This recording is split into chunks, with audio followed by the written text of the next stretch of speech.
Nous avons décidé de donner un éclat particulier au centenaire de la guerre 14-18 en Afrique. Nous avons constaté deux associations, le CRAOCA, Cercle Royal des anciens officiers des campagnes d'Afrique, et l'UFRACO, l'Union fraternelle coloniale, que les autorités avaient un petit peu oublié le sacrifice à la fois d'officiers belges, mais surtout de nombreux Congolais, qu'ils soient soldats ou porteurs, qui sont morts pour défendre un pays qu'ils ne connaissaient pas, en tout cas les Congolais, la Belgique, sous le soleil d'Afrique en 1915, 1916 et 1917. Et comme nous organisons chaque année une journée du souvenir de Tabora, nous avons décidé qu'en 2014, 2015, 2016 et 2017, nous donnerions un éclat particulier à ces cérémonies, avec de nombreux drapeaux, avec la sortie d'un drapeau de la force publique du musée de l'armée. Et nous espérons la présence de plus en plus de Congolais qui viendraient témoigner leur reconnaissance à leurs compatriotes qui sont morts sous le soleil d'Afrique. Les anciens qui m'avaient admis, je vais dire tout jeune, dans leur association, m'ont demandé de perpétuer le souvenir, de perpétuer la mémoire.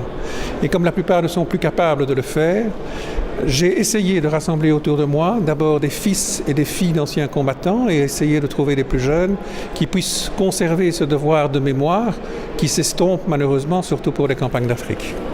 Je me suis senti très honoré en tant que Congolais du fait que notre pays soit mis à l'honneur, du fait que la Belgique nous ait invités à cette organisation.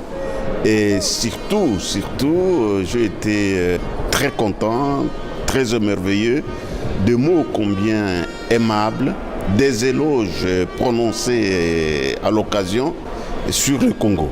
Nous jeunes, on n'a pas vécu la guerre 14-18, mais à voir, à entendre les mots qu'on vient de prononcer, je ne m'étais jamais rendu compte de l'étendue et de cette situation et de la contribution de mon pays à cet effort de guerre. Et les Congolais eux-mêmes ont pris part au combat. Une guerre qui n'était pas la leur. Je dois vous dire que la journée d'aujourd'hui m'est particulièrement chère parce qu'elle m'a donné l'occasion de penser en particulier aux anciens combattants du district dont j'avais la charge militaire.